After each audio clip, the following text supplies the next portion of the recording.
إن الحمد لله نحمده ونستعينه ونستغفره ونعوذ بالله من شرور أنفسنا ومن سيئات أعمالنا من يهده الله فلا مضل له ومن يضلل فلا هادي له وأشهد أن لا إله إلا الله وحده لا شريك له وأشهد أن محمدا عبده ورسوله يا أيها الذين آمنوا اتقوا الله حق تقاته ولا تموتن إلا وأنتم مسلمون يا أيها الناس اتقوا ربكم الذي خلقكم من نفس واحدة وخلق منها زوجها وبأس منهما رجالا كثيرا ونساء واتقوا الله الذي تساءلون به والأرحام إن الله كان عليكم رقيبا يا أيها الذين آمنوا اتقوا الله وقولوا قولا سديدا يصلح لكم أعمالكم ويغفر لكم ذنوبكم ومن يطع الله ورسوله فقد فاز فوزا عظيما أما بعد برشا مقطع حمد سنالار bizni yo'qdan bor qilib, turli ne'matlari bilan bizni suyundirib, shoqlantirib turgan shu alamlarning xo'jasi, tarbiyachisi haq Alloh taolaga bo'lsaydi, ham shulay turib bizdan chiqqan salovat shariflarda suyukli payg'ambarimizning ruhina, ahlul baytina borib erishsaydi, alhamdulillah Allohning rahmati bilan Oqnaning eng xayrli kunini, juma kunini Alloh taola barchamizni da erishtirdi. Şuşu kunda Alloh taolani zikr etirga, ona ibodat qilirga deb onun yurtuna jiyildik. Alloh taola şuşu izgi niyatlarimiz sababli barchamizga da iminlik, tinchlik nasib eylesin. Bo'lgan mollarımızga barakatin ingdirsin. Barcha xavf xatarlardan bizni saqlik ko'rsin. Hamma Şuşu kunda ko'proq salavatlar aytib, Kahf suralarini o'qib, bigrak tamna akşam namazından so'ng quyosh boyir, akşam namazına xatlik duolarda bo'lsak, chunki bilamiz payg'ambarimiz aytdi sallallohu alayhi vasallam juma kunida bir vaqt bor dedi, kimda kim shu vaqtda duo qilar ekan, uning duosi kirtasiz qabul bo'ladi dedi.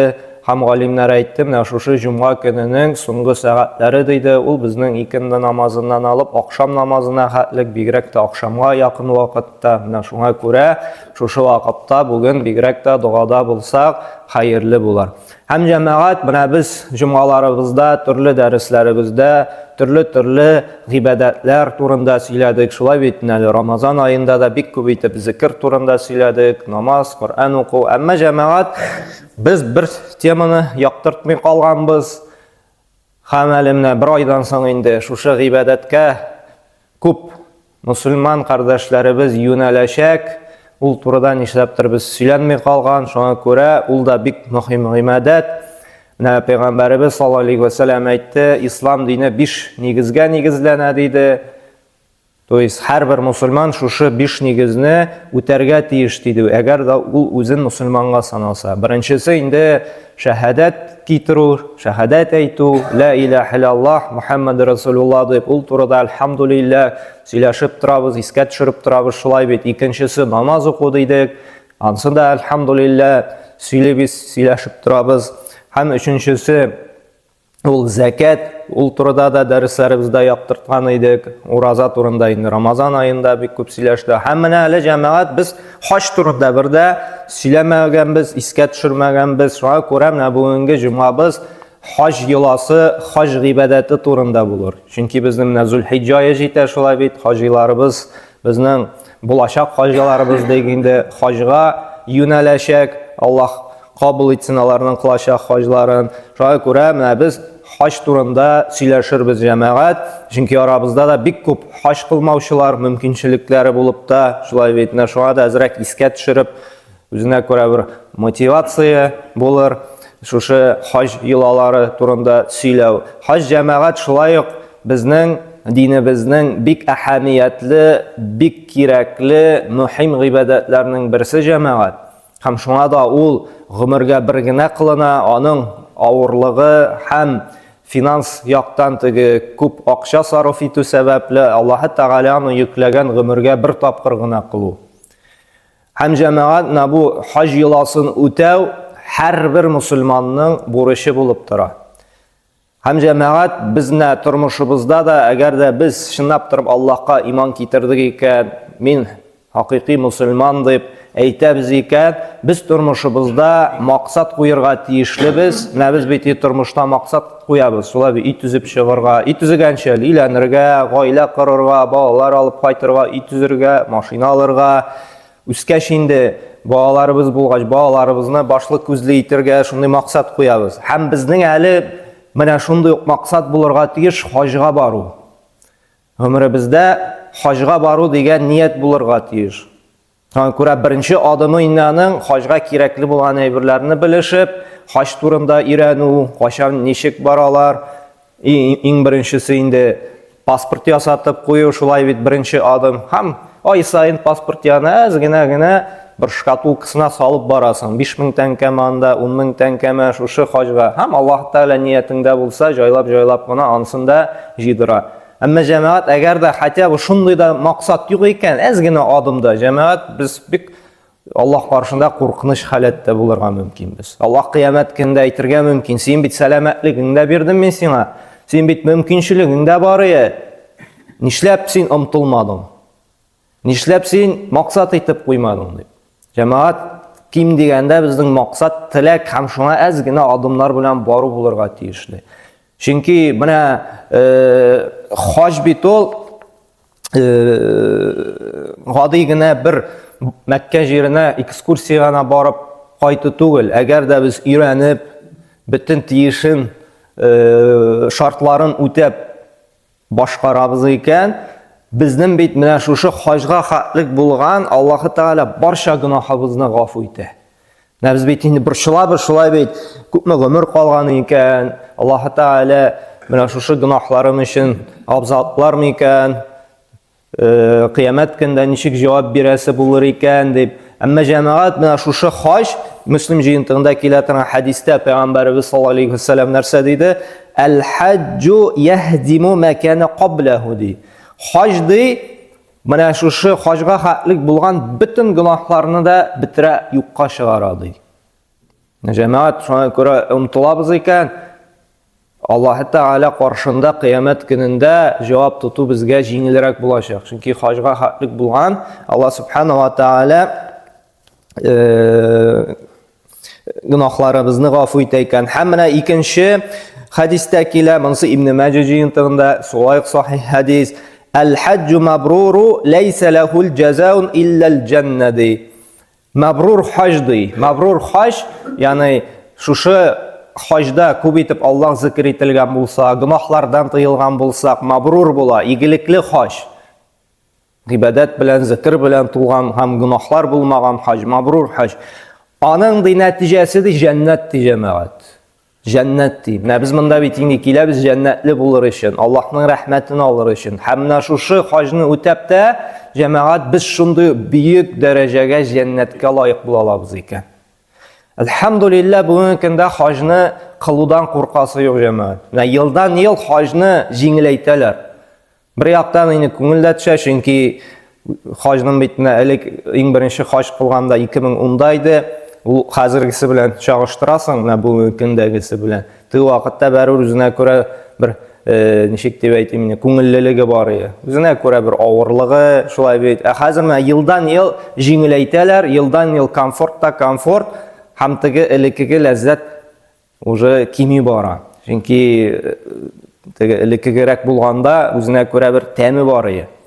Чөнки бер кардәш тә әйтә, шушы палаткада минада утырганда, бездән дә хаҗ кабул буламы икән ди. Нишләп алай дисең дигән, ник бер авырлыгы юк ди. Автобус белән алып киттеләр, шулай бит алып кайттылар, палаткага ашарга кертеп куялар, кондиционер эшләй, юрган матрас бар, бөтен условия бар. Әмма җәмәгать шушы бөтен условия булуда кеше бәрбер зарланырга лазика таба. Әмма җәмәгать хаҗның төп шарты зарланмыйча, талашмыйча булганнан канәгать булып, сабыр итеп үткәрсәң генә хаҗың инде синең кабул була. Шул вакытта гына син гынаһлардан арынып, чистарынып кайтасың. Бу сүзләргә дәлил Peygamberimiz sallallahu aleyhi ve sellem Buhari jiyintığında kile sahih hadiste aytdı. Men haccel beytedi felem yarfuz ve la yafsuq haraca min zunubihi ke yevmi veledethu ummuhu di. Kimde hac kılayken di. Kabatullah tiresine barıp, Allah yurtuna barıp indi. Felem yarfuz ve lem yafsuq. Talaşmasa, ızgışmasa, günahlar kılmasa di. Şul vaqtda ol anadan tuğan bala kebek günahlarından şistaranıp qaytırdı. Күрәсезме, шарт бар монда. Хаҗга барып кайттым да, әле анадан туган бала кебек шистарынып кайттым дип горурланып йөри алмыйсың, иллә дә мәгәр син инде телеңне тыйып, талашмыйча, сугышмыйча, зарланмыйча. Менә шундый бөтен комфортный условияларда кеше бәрбер таба нәрсәләр, то диге белән тавык шамыянга, то һава торышы начаранга, то бүлмәдәшләре то гырлый, то нишлей, то тегеләйтә, бәрбер кеше, бик сирәк шундый зарланмыйча бөтен нәрсәдән канәгать булып кайткан кешеләр. Шуңа күрә дә җәмәгать менә хаҗга барабыз икән, мин аны гел хаҗиларга да әйтәм, хаҗга барыр алдыннан да үземнең төркемгә дә гел әйтәм. Әйтәм, хаҗ аның нигезе сабырлык, хаҗ ул сабырлык. Менә хәзердән тәрбияли башла үзеңгә, зарланмаска, кеше белән ызгышмаска. Чөнки менә 500-600 мең бит инде путевкалар тора, шулай бит шуның хәтлек акча җыеп, аны бит инде олы кешеләр җыя нишәшәр ел, кайбер әби бабайлар әйтә, 10 ел җыйдым диючеләр дә бар, кемдер 5 ел җыйдым диючеләр дә бар. Шустрый гына әбиләр дә бар. Берничә ел эчендә анда кемдер суган үстереп саткан, кемдер сарымсак үстереп саткан, кемдер каз, үрдәк үстереп саткан, шулай итеп җыеп килүче әби бабайлар да бар анда. Һәм җәмәгать шуның хәтлек әле сабырлык кирәк иссидә, нидә, шулай бит. Һәм кеше белән ниндидер юк бар өчен генә дә талашып, шулай бит син минем урынны алгансың, син минем анда дөгемне алгансың, бу минеке, бу тегенеке дип талашып, без юкка чыгарырга мөмкин без хаҗыбызны. Шуңа күрә менә ният итеп куйдыгыз икән, шушы хаҗга барасы бар дип, үзебездә сабырлык, түземлелек сыйфатларын булдырырга тырышыйк. Чөнки без бүген бит инде менә күрәбез, шундый чорда яшибез, комфортка, рәхәткә ияләндек, без уже менә олылар булсак та бик түзәргә, сабыр итәргә уже яратмыйбыз. Шулай бит безгә бүген хәзер үк кирәк. Шулай бит әз генә нәрсә тоткарланса да уже зарлана башлыйбыз. Һәм балаларыбызны шулай тәрбиялибез, кызганычка каршы. Шулай бит берәр нәрсә сорадылар икән, мә бүген алып бирергә кирәк аны, шулай бит инде теге көттөрмибез. Мотобайк сорадылар икән, мә телефон сорадылар икән, мә шоколад телим, мә әгәр дә без туктале сразу сорагач та булмый, әзрәк түзергә кирәк. Давай менә 10 сүрәне ятла, нары алып бирәмен. Давай менә бу ширикне 5-легә тамамла, нары алып бирәмен. Әгәр дә без менә шулай сразу бөтен теләгәнне үтәп барып җәмәгать, без аны инфантильный, то есть бу тормышка әзер түгел итеп, максатына ирешә торган, ирешә ала торган бала итеп тәрбияләмибез. Әгәр дә сабырлык белән тәрбияләсәк, сразу алып бирмичә, җайлап кына максатына ирешергә. Менә бу уже тормышка әзер булачак. Чөнки бөтен нәрсәне сразу биреп бару җәмәгать аны сабыр итәргә өйрәтми. Ә менә хаҗ безгә шундый тәрбия бирә, сабырлык. Чөнки миллионлаган кеше бөтенесе каядыр бара, этеш-төртеш, исселек, шулай бит. Һәм менә хаҗ өйрәтә сабырлыкка. Һәм әле җәмәгать хаҗның шундый тагын бер хикмәте ул безгә кыямәт көн искә төшерә. Анда миллионлаган кеше бер кичкенә генә җиргә җыела, шулай бит. Ойлап кына карагыз, бер кичкенә генә җирлек диек, дала диек. Шушы Балык бистәсе районы хәтлек тиемме инде. Аннан может әзрәк кичкенәрәк, шуңа ничә миллионлаган халык китереп тутыралар, шулай бит. Һәм бөтенесе бер тигез. Аллаһ Тәгалә тигезли. Байы да, хәерчесе дә, шулай бит, зур гына министр булсынмы, гади гына тракторист булсынмы, бөтенесе ак киемне. Бу күрсәтә, Аллаһ каршында сез бөтенегез бер тигез. Аллаһ каршында монда юк, байда, хәерче дә, нинди статуслы кеше, Аллаһ каршында бары тик нәрсә тақвалылык, кем сабыр итә, Аллаһны кем күп зикр итә, кем Аллаһка якынайырга тырыша, менә шул гына Аллаһ каршында сөеклесе. Аллаһ Таала тигезли бөтен кешене дә. Һәм менә бу безгә әзрәк кенә вәгазь була, кыямәт көндә менә шушындый бер җирдә бөтенебез җыелачакбыз.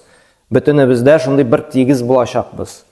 Һәм Аллаһ каршында да дәрәҗәлесе кем булачак, кем Аллаһ Таала күбрәк зикр итте, кем Аллаһ юлында игелекле, хәерле гамәлләр кылды, гынаһтан тыелды, ул гына Аллаһ каршында якын сөекле булачак.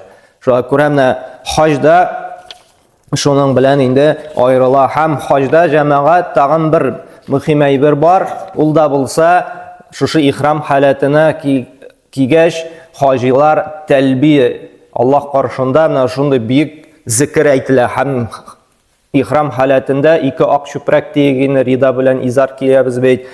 Менә шушы тәлбияне әйтәбез. Ләббәйк Аллаһумма ләббәйк, ләббәйк ла шәрика ләк ләббәйк, иннал хамда ва ниъмата ләк вал мулк ла шәрика ләк. Менә бу бик сүзләр. Ләббәйк Аллаһумма ләббәйк. И Раббым, менә синең каршыңда. Синең чакыруыңа җавап итеп без килдек. Ягъни синең чакыруыңа Аллаһ Таала чакырды шушы йортка гыйбадат кылырга, хаҗ кылырга. Һәм без әйтәбез: менә Раббым, ләббәйк Ләббәйк Аллаһумма ләббәйк. Раббым, синең каршыңда без килдек, синең чакыруыңа уңай җавап биреп. Ләббәйк ла шәрика ләк. Синең тиңдәшең юк.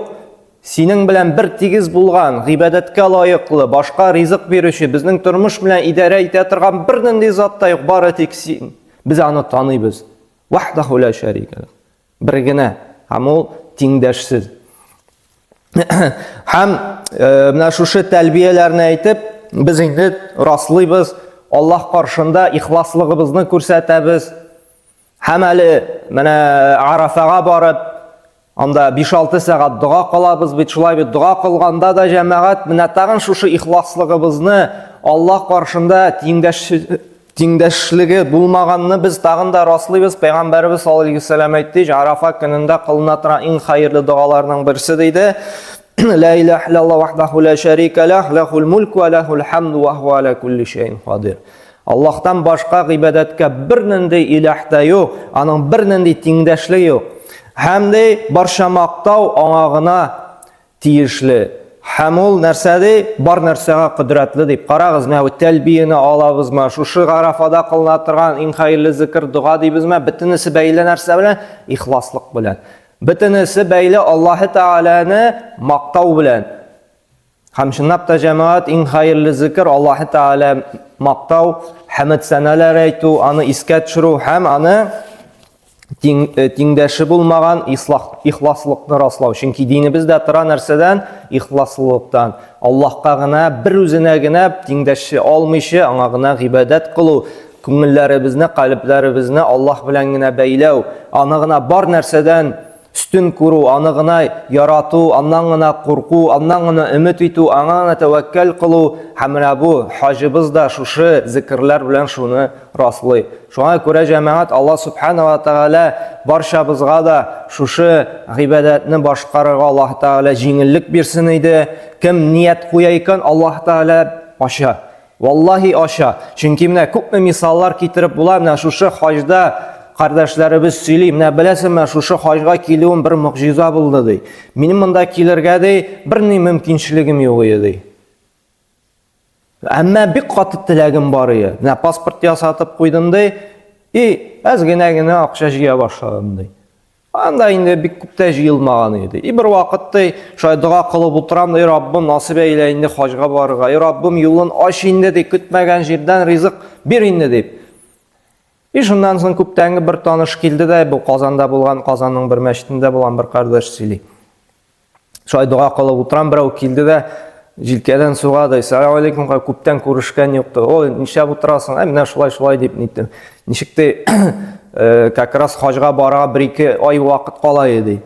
Үзеннән үзе әйтеп куйды ди. Хаҗга барырга җыенмыйсыңмы әле дип. Бик теләгем бик каты дип, менә паспортта ясатып куйдым, әле ди сумма җитеп бетми ди. Анда 50 мең күпме генә җыйганда инде. Ул вакытта 500 түгел, ул вакытта 300 чамасы имегән инде. Карады, күңелемдә шундый бер уй туды әле ди. Менә бер кешене ди хаҗга җибәрәсе килә ди. Менә Аллаһ Таала шул моментта дуа кылдым ди, шул вакытта Аллаһ Таала кешесен җибәрде ди. Һәм шушы кеше килде дә ди, "Давай мин сине хаҗга җибәрим әле, калган суммасын ди түләп битермим" дип, калган сумманы түләде, әзрәк кенә карманный расходы да бирипти, мине дә хаҗга җибәрде ди. Җәмәгать шундый мөгъҗизалы ниләр дә булып куя. Бер кардәш сөйли, монса нидә булганы, тоже бер районда сөйләштек тә инде, шушы хаҗ беткәч инде тегеләй булай. Теге әйтә, мин бит хаҗда булып кайттым дип әйтәм. О, машалла ярар, ничек булды соң? Менә дә Аллаһтан бер мөгъҗизасы булды ди. Хаҗга теге теләк тә бар иде инде ди. Мөмкинчелек булмагач, әле алай хыялланып йөрмим ди. Безнең мәхәлләдән бер абый ди, хаҗга путевка түләп куйганда ди, бу авыртып китеп, моны больницага салганнар да, операция ясап, операциядән чыккач әйткәннәр. Берни сәфәрдә, бер кая баруда ярамый. Теге әйтә, ничек инде мин бит инде анда бер айдан соң хаҗ путевка түләнгән, юк, сәфәргә ярамый. Или теге путевканы кайта, путевканы уже кайтарып булмый ди. Теге мәчеткә килгәндә кем бер тапкыр да хаҗда булмаган. Бу кардәш әйткән, мин булмадым, все ди. Минем урын хаҗга барасың дип, теге кеше моны путевкасын бу кешенең исеменә күчереп хаҗга җибәргән. Җәмәгать, Аллаһ Тәгалә күңелдә ниятдә була икән, Аллаһ Тәгалә юлларын ача. Аллаһ Тәгалә бүләкли. Шуңа күрә иң мөһиме ният. Ният булып паспорт ясатып куясың икән, җайлап кына җыя башлыйсың икән, Аллаһ Тәгалә үзен инде нитеп кала, үзен эшен тамамлый. Әмма җәмәгать тырышырга кирәк, менә максимальный яшь вакытта барып калырга, максимальный яшь. Чөнки теге бүтән яктан комфорт булса да, бәрбер йөрергә хайран, шулай бит бәрбер иссе һава торышы, шуңа күрә яшьрәк булган сайын хайырлырак инде. Әмма Аллаһка тәвәккәлләп чыгасың икән, хаҗга йөрер алдына күбрәк йөреп, аякларыңны яздырып тренироваться итәсең, Аллаһ Тәгалә бәрбер җиңеллеген бирә. Әмма әле яшьләребездә монда хайран, шулай бит Әхмәтхан бабай әйтмешли. Монда әле Әхмәтхан бабайның ни буенча яшьләр бик күп, шулай бит.